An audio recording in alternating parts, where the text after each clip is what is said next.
दुनिया की राजनीति को लेकर एक कहावत है कि कोई भी देश किसी देश का परमानेंट मित्र नहीं होता और ना ही शत्रु। हर देश अपने देश और अपने देश की जनता के हित के बारे में सोचता है। इसी से संबंधित यूनाइटेड नेशन से एक बड़ी खबर सामने आई है। इस खबर को सुनकर कोई भी एक बार में इस पर भरोसा नहीं कर सकता।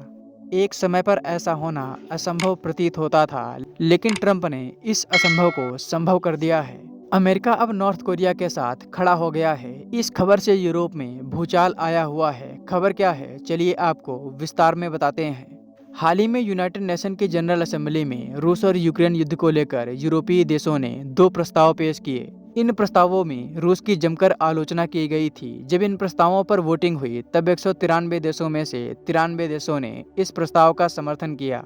वहीं 65 देशों ने इस वोटिंग में हिस्सा लेने से मना कर दिया, जिसमें भारत और चीन भी शामिल हैं। 18 देशों ने रूस के समर्थन में वोटिंग की और इस प्रस्ताव की कड़ी निंदा की।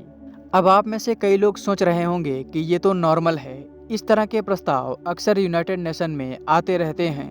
लेकिन ऐसा नहीं है। इस बार का प्रस्ताव ऐतिहासिक है। इस प्रस्ताव में अमेरिका के वोट ने यूरोप को हिला दिया है। पहले अमेरिका यूक्रेन के समर्थन में प्रस्ताव का साथ देता था, लेकिन इस बार अमेरिका ने यूरोप के इन प्रस्तावों का साथ देने के बजाय रूस के समर्थन में वोट दिया है।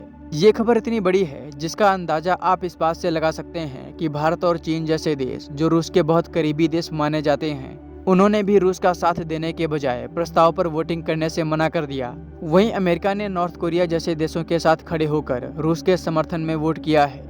सोचिए, वही अमेरिका जिसने यूक्रेन को रूस से लड़ाया, जिसने यूरोप से कहा था कि आप यूक्रेन की सहायता करो, हम तुम्हारा साथ देंगे, वही अमेरिका अब रूस से जा मिला है। इस खबर से यूक्रेन परेशान है, वहीं यूरोप की नींद गायब है, क्योंकि अमेरिका पूरे यूरोप को रूस से भिड़ाकर खुद रूस से जा मिला है। अमेरिका के कहने से ही यूरोपीय देशों ने रूस से सस्ता तेल और गैस खरीदना बंद किया था, जिसकी वजह से इन देशों की अर्थव्यवस्था को गंभीर नुकसान पहुंचा है। लेकिन अब मुसीबत के समय अमेरिका ने इन सब का साथ छोड़ दिया है। यही नहीं, डोनाल्ड ट्रंप ने G7 ग्रुप में, जो पश्चिमी देशों का ग्रुप है, उसमें रशियन अग्रेशन शब्द का प्रयोग करने से मना कर दिया। यूरोप में कई जानकार इस समय ये डिस्कस कर रहे हैं कि कहीं अमेरिका के कहने पर यूरोपीय देश रूस से भिड़ गए होते तो इस समय क्या होता। अमेरिका इन सबको बर्बाद कर देता।